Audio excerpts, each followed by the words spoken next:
આમાં મૂળ વિવાદ જે મુસ્લિમ ટ્રસ્ટીઓ છે એમનું કહેવું છે કે તમે ધીમે ધીમે છેલ્લા ઘણા સમયથી જે અમારા જે હિન્દુ સમાજના ટ્રસ્ટીઓ છે એ જગ્યા દરગાહના મૂળ જે સ્ટ્રક્ચર છે એને બદલી રહ્યા હતા. તો એમનું કહેવું એમ હતું કે દરગાહના મૂળ સ્ટ્રક્ચરને બદલવામાં ના આવે, પરંતુ 3 વખત ત્યાં દરગાહના સ્ટ્રક્ચરને બદલવામાં આવ્યું. તો એ બાબતને લઈને નામદાર હાઈકોર્ટની અંદર ત્યાં ચાલે છે.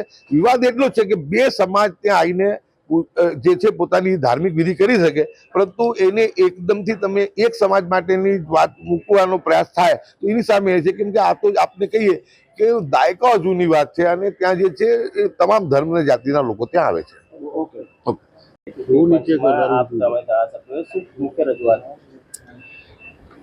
ધારાસભ્ય તો એકમાત્ર ઇમરાન ખેડાવાલા છે. અમે 2 તો પૂર્વ ધારાસભ્યો છીએ.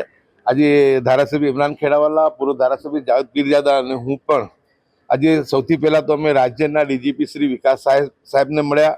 અમે જે ત્યાં રજૂઆત કરી એના પ્રત્યુત્તરમાં ડીજીપી સાહેબે અમને માહિતી આપી કે અમે FIR રજીસ્ટર કરી છે અને 2 લોકોની ધરપકડ કરી છે, એકની ધરપકડ કરવાની બાકી છે.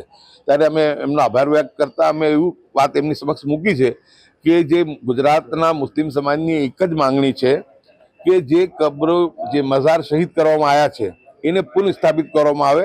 આ મુદ્દો હિન્દુ મુસ્લિમનો નથી. આ 2 ટ્રસ્ટીઓ, જેમની અંદર 4 હિન્દુ ભાઈઓ ટ્રસ્ટી છે, 3 મુસ્લિમ ભાઈઓ ટ્રસ્ટી છે અને સંયુક્ત રીતે એનું વર્ષોથી, હું માનું છું કે દાયકાઓથી તેનું સંચાલન કરે છે. અને એમની વચ્ચે મૂળ સ્થિતિ ના બદલવા બાબતે વિવાદ પણ ચાલતો હતો અને એ મેટર નામદાર હાઈકોર્ટમાં અત્યારે પેન્ડિંગ છે. એવા સમયે ચૂંટણીની રાતે અચાનક 14 મઝારને શહીદ કરી દેવા, હું માનું છું કે આ ઘટના નિંદનીય છે.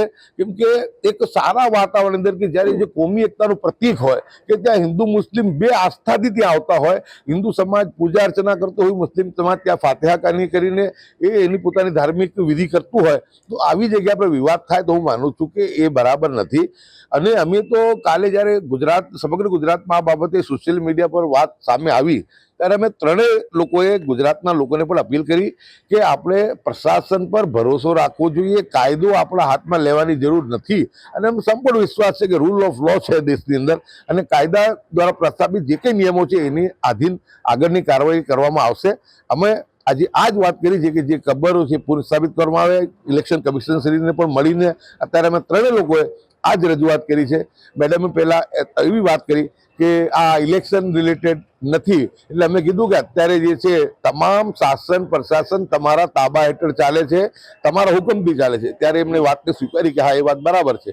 એટલે મેં કીધું તમે જે છે એવી સૂચના આપો કે રાજ્યની શાંતિ, સલામતી, ભાઈચારો, હિન્દુ મુસ્લિમ એકતા બરકરાર રહે અને બંને સમાજના લોકો હિન્દુ મુસ્લિમથી આવી સારી રીતે દર્શન કરી શકે, પૂજા વિધિ કરી શકે, ફાતિહા પડી શકે, એ માટેનું જે છે વ્યવસ્થા કરવામાં આવે. છે ત્યાં સીસીટીવી લાગેલા છે, તો સીસીટીવી સરકારના અધિકારીઓ જુએ અને જે પણ ષડયંત્રકાર છે એના પર એક્શન લેવા જોઈએ, એવી જ વાત છે. અને બીજા જે ધાર્મિક લોકોની અમારી એ વાત છે કે જે મજાર શહીદ કર્યા છે એ મજાર પાછા બનાવી આપવામાં આવે ત્યાં જે જગ્યા પર જે અત્યારે, કેમ કે આ જે ઇમામસા બાવા ટ્રસ્ટ છે હિન્દુ મુસ્લિમ એકતાનું પ્રતીક છે. અહીંયા તમામ ધર્મના આસ્થા સાથે જોડાયેલા છે. આ કોઈ હિન્દુ મુસ્લિમનો સવાલ નથી. આ કોઈ જે વાત છે હંમેશા જે ઇમામસા બાવા ટ્રસ્ટ છે તમામ સમાજના લોકો ત્યાં પૂજા પણ કરે છે અને લોકો ફાતિહા પણ પડવા આવે છે. એટલે ગુજરાતની શાંતિને જે પણ કોઈ ઢોળવાનો પ્રયાસ કરે એ કોઈ પણ સંજોગોમાં સાંકી ન લેવાય. આજે ગુજરાતના ડીજીપી સાહેબ વિકાસ સહાય સાહેબ અને ઇલેક્શન કમિશનર પી જે અમારા ફરજી લઈ લઈએ પીવા. આજે હું અને અમારા પૂર્વ ધારાસભ્ય ગ્યાસુદ્દીન શેખ સાહેબ અને જાવેદભાઈ પીરજાદા સાહેબ ડીજીપી સાહેબ અને ઇલેક્શન કમિશનર શ્રીને આજે મળ્યા હતા. અને ખાસ કરીને છેલ્લા 2 દિવસથી જે સોશિયલ મીડિયા અને પેપરના અંદર જે માહિતી આવતી હતી એના અનુસંધાનમાં હજરત ઇમામસા બાવા ટ્રસ્ટ પિરાણા જે દરગાહ છે એના અંદર ઇલેક્શનની રાત્રે જે બનાવ બન્યો છે, જે પ્રમાણે જે ત્યાં 14 મજાર હતા એ ઇમામસા બાવા ટ્રસ્ટ દરગાહ પોતે અને તેના વંશજોના જે મજાર હતા એ શહીદ કરી દેવામાં આવ્યા છે.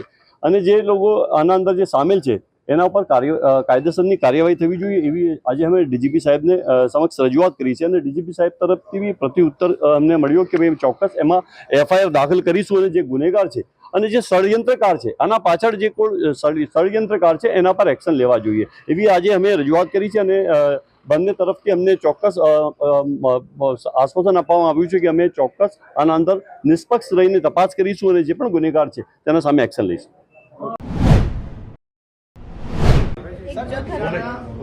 ટ્રસ્ટની બબાલથી આજે પણ હુમલો કરવામાં આવ્યો, તોડફોડ કરવામાં આવી, શું કાર્યવાહી, શું બનાવ બન્યો તો ને વિગત શું है? असलाली पुलिस स्टेशन की हद में एक पिराना करके एक विस्तार है और पिराना में एक रिलीजियस प्लेस है जिसमें हिंदू और मुस्लिम दोनों जो है उस रिलीजियस प्लेस पे पूजा करते हैं और इस रिलीजियस प्लेस को एक ट्रस्ट संचालित करता है. और हमें सुबह जो है एक ऐसी इन्फॉर्मेशन मिली थी कि जो है वहाँ पे उस ट्रस्ट पे उस रिलीजियस प्लेस पे कुछ तोड़फोड़ हुई है. वो तोड़फोड़ जो है उस तोड़फोड़ की सूचना जब हमें मिली तो हमारे यहाँ पे LCB SOG और मैं DYSP और यहाँ के असलाली पुलिस स्टेशन की जो पुलिस वो हम वहाँ पे तुरंत जगह पे पहुँचे थे. और जगह पे पहुँचने के बाद हमने वहाँ पे देखा कि दोनों तरफ से जो है एक टोला इकट्ठा हो रखा था और ये टोला जो है एक दूसरे पे पत्थर मारा कर रहा था. और इस पूरी घटना में जो है पुलिस के भी कुछ लोगों को चोट लगी है. और अभी हमने जो है दोनों साइड से टोला के दोनों तरफ से जो हमने दोनों साइड से लोग डिटेन किए हैं जो ट्रबल मेकर थे, जिन्होंने पत्थर मारा किया था, जो धोखा हथियार ये सब लेके आए थे, उनको हमने डिटेन किया है. और अभी जो है पूरे एरिया में पेट्रोलिंग चालू है और पूरे इस जो है रिलीजियस प्लेस की पूरी पेरीफेरी को जो है हमने इसके चारों तरफ बंदोबस्त लगा रखा है. और अभी किसी भी प्रकार की कोई यहाँ पे किसी भी प्रकार का ट्रबल नहीं है और हम इस पूरे केस में जो है स्ट्रिक्ट से स्ट्रिक्ट एक्शन लेंगे. और जो भी जिन किसी ने भी पत्थर मारा किया था, जिन किसी ने भी जो है ये इस रिलीजियस प्लेस पे तोड़फोड़ करी है, उनके खिलाफ स्ट्रिक्ट से स्ट्रिक्ट एक्शन लेंगे. મામલો શું હતો, શા માટે આ ટોળું એકઠું થયું? ओके.